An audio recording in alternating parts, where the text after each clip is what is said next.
So இந்த இறால் gravy நம்ம சொல்லியாச்சு. இதுல என்ன நம்ம வந்து உங்களோட அந்த டச்ல ஸ்பெஷலா ஏதாவது இன்கிரீடியன்ட் போட போறோமா, இல்ல இந்த இறால் கிரேவியே சூப்பரா இருக்க போகுதுங்கிற மாதிரி? இல்ல கரம் மசாலா, மிளகுத்தூள் அதெல்லாம் எதுவுமே இல்லாம ஆஹா, நார்மலாவே செய்யும் போது அது வேற ஒரு டேஸ்ட் வரும். குழம்பு மிளகாய் தூள் மட்டும் வச்சிருக்கோம் இல்லையா? வெறும் மிளகாத்தூள், குழம்பு மிளகாத்தூள் இருக்கு. ஓகே. ஸோ குழம்பு மிளகாய் தூள் பொறுத்த வரைக்கும் இவங்க சொன்னது உண்மைதான். கரம் மசாலா இருக்கும், இல்ல வீட்லயே பாத்தீங்க அப்படின்னா மிளகாத்தூள் இல்லைன்னா கூட கலர்லாம் பரவாயில்ல, பட் டேஸ்ட் வந்துரும்னு குழம்பு மிளகாய் தூளை போட்டுருவாங்க. ஸோ அப்படி ஒரு பெஸ்டான ஒரு நல்ல ஃப்ளேவரான ஒரு விஷயம் அப்படின்னா இந்த குழம்பு மிளகாய் தூளை சொல்லலாம். எதுக்கு வேணா நீங்க அதை ஆட் பண்ணலாம். ஃப்ளேவர், டேஸ்ட் எல்லாமே அது போட்ட உடனே கிடைச்சிடும். ஸோ இன்னைக்கு அதை ஆட் பண்ண போறோங்கிறது சிறப்பு. ஸோ இந்த இறால் கிரேவிக்கு என்னென்ன தேவை அப்படிங்கறத பார்த்துட்டு குக் பண்ண ஆரம்பிச்சிடலாம். இறால், தக்காளி, வெங்காயம், இஞ்சி பூண்டு விழுது, எண்ணெய், மஞ்சள் தூள், பச்சை மிளகாய், மிளகாய் தூள், குழம்பு மிளகாய் தூள், உப்பு, கொத்தமல்லி, சோம்பு, கருவேப்பிலை. மேம் சொன்ன மாதிரி பேசிக்கான விஷயங்கள் எடுத்து வச்சிருக்கோம். இறால் மட்டும் இருந்துச்சுன்னா போதும். இறாலை கிளீன் பண்றது கொஞ்சம் பெரிய வேலை. அதை கிளீன் பண்ணி வச்சுட்டோம்னா அடுத்தடுத்த வேலைகள் நடந்துருக்குல்ல. ஓகே. ஸோ இப்போ ஃபர்ஸ்ட் என்ன மேம் பண்ண போறோம்? கடாய் எடுத்து குக் பண்ண ஆரம்பிச்சிடலாங்களா? குக் பண்ணிடலாம்.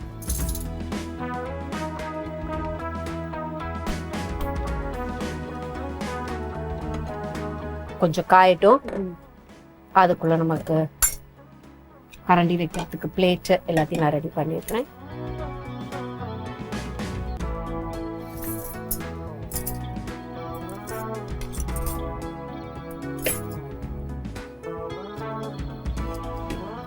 பண்ணிக்கலாமா?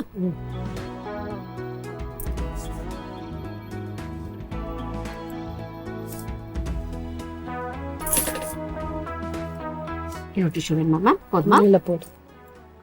ஸோ ஹீட் ஆனதுக்கு அப்புறம் நம்ம என்ன ஆட் பண்ண போறோம்னு பார்க்கலாம். மேம் இறால் அப்படின்னாலே நம்ம வந்து அதிகமா பாத்தீங்கன்னா இந்த சப்பாத்தி, நான் இதெல்லாம் விட்டுருவோம். இறால குக் பண்ணா ரைஸுக்கு சூப்பரா இருக்கும் இல்ல மேம்? ரைஸ், சப்பாத்தி எல்லாத்துக்குமே நல்லா இருக்கும். தோசை, இட்லி எல்லாத்துக்குமே சைடு கிரேவியா பண்ணா நல்லா. ஓகே. நீங்க இறால் கிரேவி பண்ணீங்கன்னா முக்கியமா எதுக்கு பண்ணுவீங்க? சாதத்துக்கா இல்ல? சாதத்துக்கு. அப்புறம் என்ன அப்படின்னா நல்லா இருக்கும். இல்ல இட்லிக்கு கூட சூப்பரா இருக்கும். அப்படியா?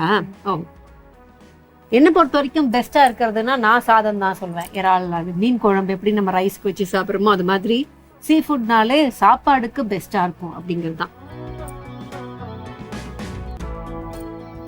ஹீட் ஆயிடுச்சு. எண்ணெய் ஊத்திக்கலாம். ஓகே, எண்ணெய் ஊத்திக்கலாம்.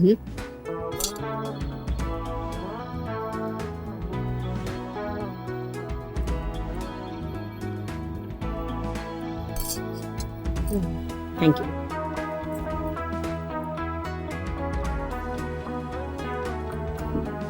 சோம்பு போட்டுக்கலாம். என்ன காஞ்சிச்சுங்களா இல்ல கொஞ்சம் வெயிட் பண்ணி போடலாமா? அப்படியே போடலாம். இன்னும் கொஞ்சம் காஞ்சிடும். ஏன்னா எப்படி இருந்தாலும் என்ன காயாம போட்டோம்னா எப்ப அது பொரியவே இல்லையே அப்படின்னு பார்த்துட்டு நிக்கணும். அதுக்கு நம்ம என்ன காஞ்சதுக்கு அப்புறம் போட்டோம்னா நல்லா அது ரெடியா.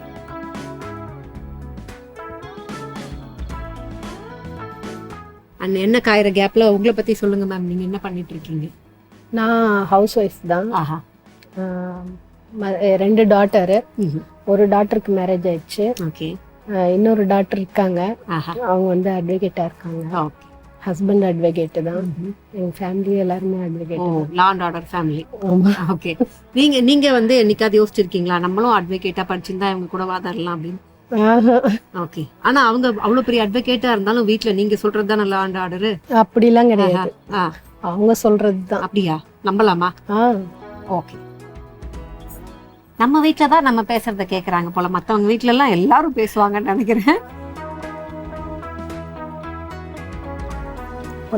ஓகே.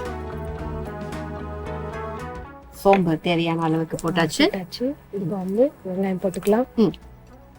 நான் எண்ணெய் சூடாயிடுச்சுங்கிறதுனால சோம்பு உடனே பொரிஞ்சதால வெங்காயத்தை போட்டுட்டு கருவேப்பிலை இப்போ ஆட் பண்ண போறோமா மேம்?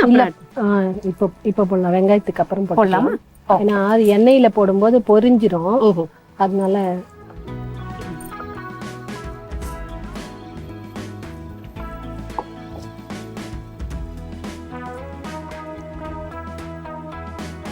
எப்பவுமே நான்வெஜ் எடுக்கும்போது நம்ம வந்து பட்டை, கிராம்பு இதெல்லாம் நம்ம எடுப்போமே மேம். இதுக்கு அது கூட வேண்டாம்? அது வேணும். அதுக்குதான் சோம்பு போட்டது. ஓஹோ. அண்ட் கரம் மசாலா ஆட் பண்ணுவோம், அது கூட இதுல வேண்டான்ட்டாங்க. So இது அது ஒரு வகை டேஸ்ட் வரும்ல, மிளகுத்தூள் போட்டா அது வேற மாதிரி இருக்கும். ஆஹா.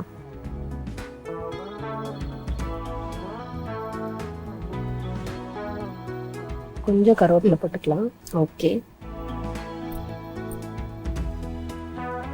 ஓகே, கருவேப்பிலை போட்டாச்சு.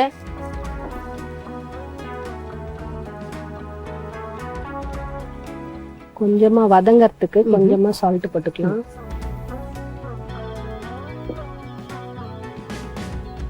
வதங்கறதுக்கு மட்டும், மத்தபடி இறால் போட்டதுக்கு அப்புறம் salt தேவைப்படும்.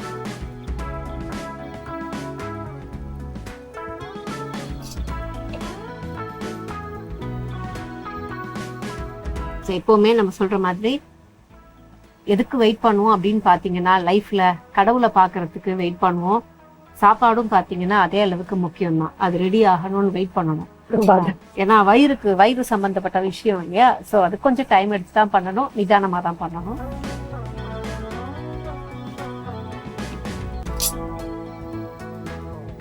பச்சை மிளகாய் போட்டுக்கலாம். சிசர்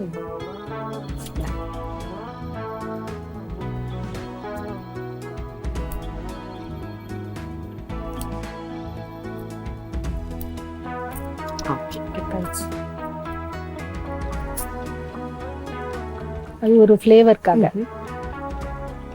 ஆமா, திடீர்னு பாத்தீங்க அப்படின்னா பச்சை மிளகா காஞ்ச மிளகா ரெண்டும் சேர்ந்து போடுவாங்க. சம்பந்தமே இல்லாம ஒரு காஞ்ச மிளகா இல்ல ஒரு பச்சை மிளகா போடுறது என்னன்னா நல்ல ஒரு அந்த ஒரே ஒரு பீஸுக்கே நல்ல ஃப்ளேவர் லைட்டா வரும் பாருங்க. ஆமா மேம், அரைச்சிங்கன்னா ஒரு பச்சை மிளகா போட்டு அரைச்சி பாருங்க, ஓபன் பண்ணும்போது பச்சை மிளகா தான் தெரியும் ஜார்ல இருந்து. இது வந்து ஃப்ளேவர்க்காக மட்டும் தான். இப்போ தக்காளி போட்டுக்கலாம். சொன்ன அதே மாதிரிதான், தக்காளிக்கு என்ன டைம் எடுக்கும், வெங்காயத்துக்கு என்ன டைம் எடுக்கும்னு டெய்லி கிச்சனுக்குள்ள இருக்கிற நமக்கு கண்டிப்பா தெரியும்.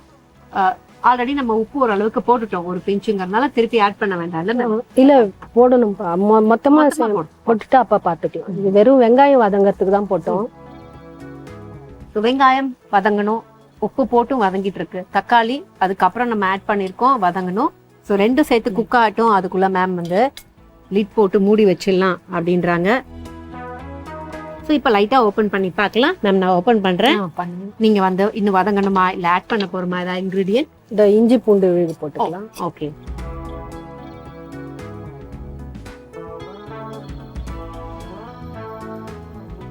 இது கொஞ்சம் நம்ம கூடுதலா சேர்த்திருக்கோம், ஏன்னா வேற எதுவுமே நம்ம பெருசா மசாலாக்கு எடுத்துக்கலங்கிறதுனால.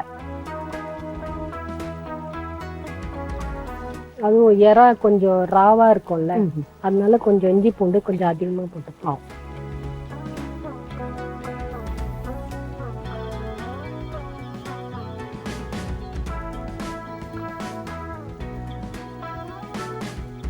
நல்லா இஞ்சி பூண்டு குக் ஆக ஆக கொஞ்சம் எண்ணெய் அதிகமா போட்டிருக்கோம் இல்லையா, அதனால அடிப்பிடிக்காம அது ரெடி ஆகி வரும்போது அதோட ஃபீல் வேற. சிலதெல்லாம் கொஞ்சம் சூடு பண்ணும்போது லைட்டா அடிப்பிடிக்கும், அந்த டேஸ்டும் வேற. பட் இதுல வந்து பாத்தீங்கன்னா இது வரைக்கும் அந்த அடிப்பிடிக்காம அந்த எண்ணெயோட நிறைய குக் ஆகுதுங்கிறது சிறப்பு.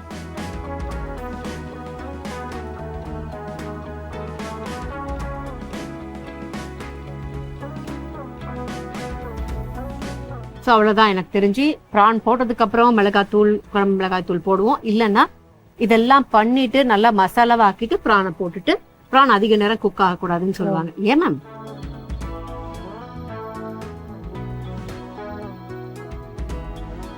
இது கொஞ்சம் ராஸ்மெல், இஞ்சி பூண்டு ராஸ்மெல் போனோம்னா மசாலா ஆட் பண்ணிக்கலாம்.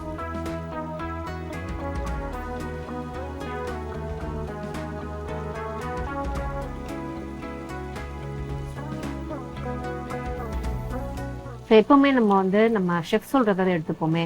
ஏதாவது ஒரு கிரேவின்னு பேர் வச்சோம் அப்படின்னா அதுல வந்து தேங்காய் அரைச்சி ஊத்துறது, இல்ல அப்படின்னா கேஷ்யூஸ், இல்ல நீங்க வந்து வெங்காயத்தை பேஸ்ட் பண்றது, தக்காளியை பேஸ்ட் பண்றது, டிபெண்ட்ஸ் அப்பான் த ரெசிபி, அது வேற விஷயம். பட் எப்போ என்ன பண்ணாலும் அதுல ஏதோ ஒரு கிரேவிக்கான ஒரு விஷயம் சேர்த்தாதான் அந்த திக்னஸ் கிடைக்கும் அப்படின்பாங்க. பட் இன்னைக்கு நம்ம எதுவுமே எடுத்துக்கல, ஆனா இது அப்படியே நம்ம கிரேவி பண்ணாலுமே அந்த மாதிரி வந்துடும். ஓகே, அதுக்குதான் குழம்பு மிளகாத்தூள் சேர்க்கறது. ஓகே, ஓ அந்த மிளகாத்தூளே நமக்கு அந்த கிரேவி இல்ல மேம். ஒருவேளை வந்து இந்த மாதிரி விஷயங்கள்லாம் இந்த ப்ரானுக்கு சேர்க்கலாமா? செட் ஆகுமா? சூப்பரா இருக்கும். நம்ம தேங்காய் பாலோ இல்ல அதெல்லாம் சேர்த்து நல்லா இருக்குமா? தேங்காய் பால் நல்லா இருக்காது. கேஷ்யூ அரைச்சு ஊத்தினாலும் நல்லா இருக்காது. அது ஓகே. இப்படி இது வந்து கொஞ்சம் இதுவா தான் இருக்கணும். அப்போ குழம்பு மிளகாய் தூள் தான் ஒரே ஆப்ஷன். அதுலதான் திக்னஸை கொண்டு வரணும் இல்லைங்களா? ஆமா. ஓகே. போடலாம் குழம்பு மிளகாய் தூள்.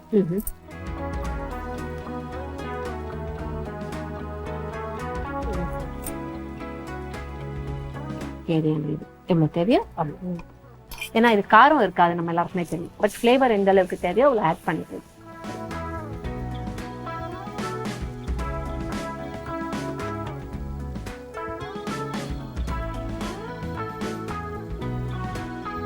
ஸோ இதுல வந்து காரத்துக்கு தனி மிளகாய் தூள் எவ்வளவு தேவையோ வரமிளகாய் ஆட் பண்ணிக்கலாம்.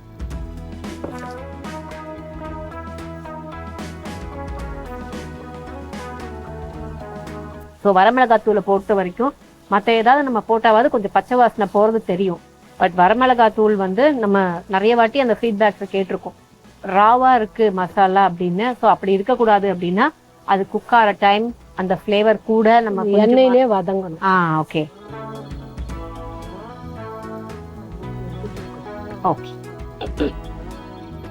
தேவையான அளவுக்கு மஞ்சள் தூள்.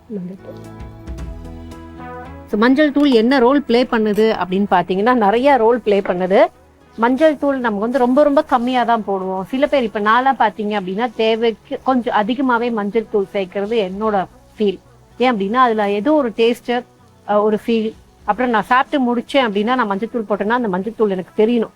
நான் கை கழுவுனதுக்கு அப்புறமா அந்த மஞ்சள் ஃபீல் இருக்கணும் அப்படி நான் நினைப்பேன். ஏன் அப்படின்னா அது ரொம்ப ரொம்ப நல்லது. ஸோ நீங்களும் கொஞ்சம் கம்மியா சேர்த்துக்கிறீங்க அப்படின்னா முடிஞ்ச வரைக்கும் அதிகமா சேர்த்துக்கோங்க. அதில் பெருசா ஃப்ளேவர்லாம் இருக்காது, கசப்புலாம் இருக்காது, ரொம்ப நல்லது. இப்போ யாரா போட்டுக்கலாமா? Okay fine. மெயின் இன்க்ரீடியன்ட்டையும் ஆட் பண்ணிட்டோம். இதுக்கப்புறம் இருக்கிறது வந்து கார்னிஷ் பார்ட் மட்டும்தான்.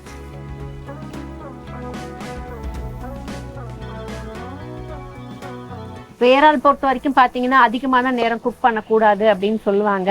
ஸோ மேம் இன்னைக்கு எவ்வளவு நேரம் குக் பண்ண போறாங்க? அண்ட் இறால் நமக்கு அதிகமா பாத்தீங்கன்னா நிறைய தண்ணி ஊத்தி குக் பண்றதை விட அப்படி தண்ணி தெளிச்சு குக் பண்றது தான் அதிகம். இதுல நம்ம இன்னைக்கு எப்படி மேம் பண்ண போறோம்? தண்ணி தெளிச்சுதான். பாத்தீங்களா, நான் சொன்னேன்ல ஏற்கனவே வெங்காயம் வதங்கறதுக்கு கொஞ்சம் லைட்டா உப்பு போட்டோம், மீதிக்கு கொஞ்சம் உப்பு போட்டோம். ஓகே சரியா இருக்கு. இல்லைன்னா கூட செக் பண்ணிட்டு போடலாமா? ஒன்றும் ப்ராப்ளம் இல்லை. ஏன்னா அதிகமாயிட்டாதான் கஷ்டம், கம்மி ஆயிட்டா ஒன்றும் ப்ராப்ளம் இல்லை, அதுக்கப்புறம் ஆட் பண்ணிக்கலாம்.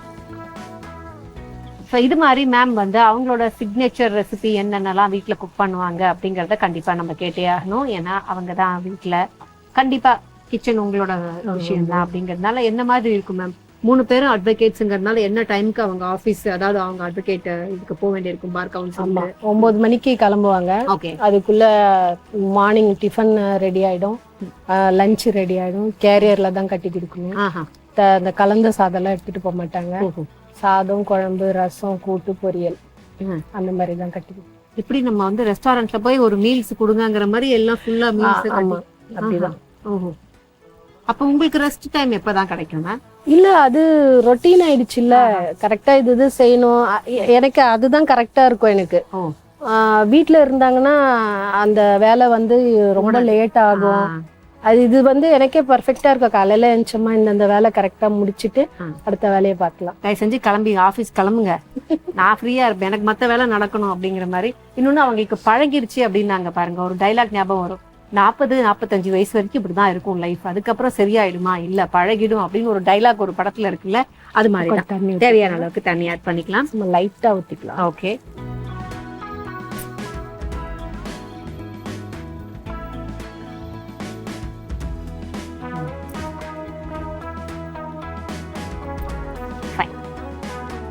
இப்ப க்ளோஸ் பண்ணி வைக்க போறோம்.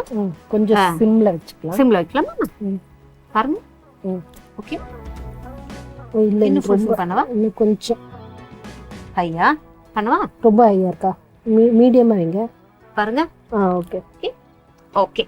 சோ ஓபன் பண்ணிட்டு மேம் செக் பண்ணட்டும். இறால் கொஞ்சம் சுருண்டு வரணும்னு சொல்லியிருந்தாங்க. வந்துருச்சு, ஆயில் எல்லாம் வெளியே வந்துருச்சு பாருங்க. அவ்வளவுதான், இப்ப ரெடி ஆயிடுச்சு. ஓகே. இப்ப நம்ம அந்த பிளேட் மற்ற விஷயங்கள் ரெடி பண்ணிடலாம், கார்னிஷிங் பண்ணிடலாம். Okay ma'am. இந்த கொத்தமல்லி, போட்டு ஆஃப் பண்ணிடலாம். ஆஃப் பண்ணிடலாமா?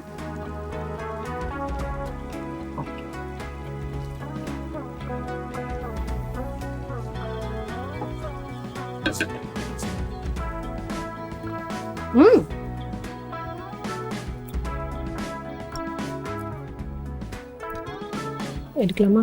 எடுக்கலாம் மேம், வச்சிடலாம்.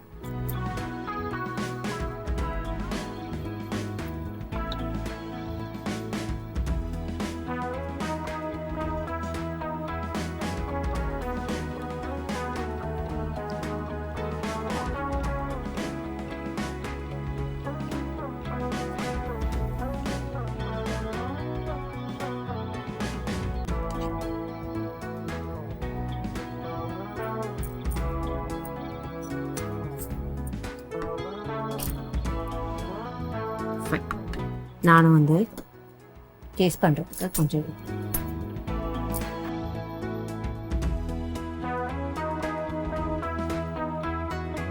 ஆடுற கேப்பில் எப்போ சொல்கிற அதே விஷயம்தான், எப்படி செஞ்சோம் அப்படிங்கிற செய்முறை ரொம்ப ரொம்ப இம்பார்ட்டன்ட். ஒரு குக்கரி ஷோவில் ஒரு ஷார்ட்டான செய்முறை விளக்கத்தை பார்த்துக்கணும். ஃபர்ஸ்ட் என்ன பண்ணோம் அப்படின்னா, தேவையான அளவுக்கு எண்ணெய் போட்டுக்கிட்டோம். எண்ணெய் நல்லா சூடானதும் அதில் சோம்பு போட்டோம். சோம்பை தொடர்ந்து தேவையான அளவுக்கு வெங்காயம், வெங்காயத்தை தொடர்ந்து கொஞ்சம் கருவேப்பிலை அண்ட் வெங்காயம் குக் ஆகிறதுக்கான கொஞ்சம் உப்பு போட்டுட்டு அதுக்கப்புறம் பச்சை மிளகா ஒரு 2 பீஸ் ஆட் பண்ணிக்கிட்டோம் ஃப்ளேவருக்காக அப்படின்னு. ஸோ இதெல்லாம் கொஞ்சம் குக் ஆனதும் தக்காளி போட்டோம். ஸோ தக்காளி தேவையான அளவுக்கு போட்டு தக்காளி நல்லா வதங்கணுன்றது க்ளோஸ் பண்ணி வச்சோம். தக்காளி வதங்கி கொஞ்சம் குக் ஆயிடுச்சு அப்படின்னு தெரிஞ்ச உடனே இஞ்சி பூண்டு விழுதை போட்டுட்டு அதெல்லாம் குக் ஆகிட்டே இருக்கும்போது நமக்கு பவுடர்ஸ் ஆட் பண்ணிடலாம் அப்படின்னாங்க. ஸோ ஃபஸ்ட்டு என்ன பண்ணோம் அப்படின்னா, குழம்பு மிளகாய் தூள் தேவையான அளவுக்கு ஆட் பண்ணோம். அதுக்கப்புறம் வரமிளகாய் தூள் அண்ட் தேவையான அளவுக்கு மஞ்சள் தூள் இதை ஆட் பண்ணிவிட்டு இதெல்லாம் நல்லா ஃபைனாக பிளெண்ட் ஆயிடுச்சுன்னு தெரிஞ்சதுக்கப்புறம் இறாலை க்ளீன் பண்ணி வச்சுருந்தோம்ல, இறாலை ஆட் பண்ணணும். ஸோ இப்போ லாஸ்ட்டாக பார்த்தீங்க அப்படின்னா, வெங்காயத்துக்காக மட்டும்தான் உப்பு போட்டிருந்தோம் அப்படிங்கிறதுனால ஃபைனலாக ரெசிபிக்கான தேவையான அளவுக்கு உப்பை போட்டுட்டு கொஞ்சம் தண்ணி ஊற்றி நல்லா கிளறி இறால் வேகிற அளவுக்கு விட்டீங்க அப்படின்னா உங்களுக்கு இந்த இறால் கிரேவி கிடச்சிடும்.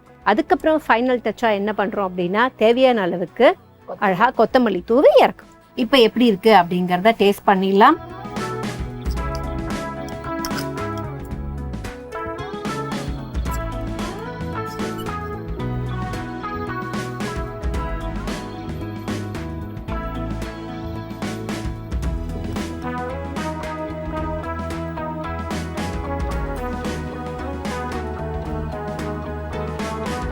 எங்கேயோ ஒரு லைட்டா ஒரு ஸ்வீட்னஸ் வருது, அது வந்து வெங்காயத்தாலேயே.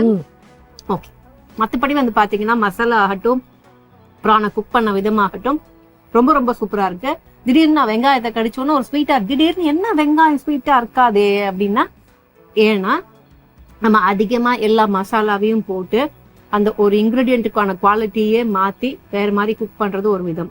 பட் மேம் என்ன பண்ணிருக்காங்க அப்படின்னா, எடுத்துக்கிட்ட அந்த கம்மியான மசாலா மட்டும்தான் போட்டிருக்காங்க. அப்படிங்கறதுனால எல்லா விஷயமே ரொம்ப ரொம்ப நல்லா இருக்கு. அண்ட் ரொம்ப சிம்பிளான ரெசிபி அண்ட் எல்லாருக்கும் கேட்சியா இருக்கிற ஒரு ரெசிபியை குக் பண்ணியிருக்காங்க.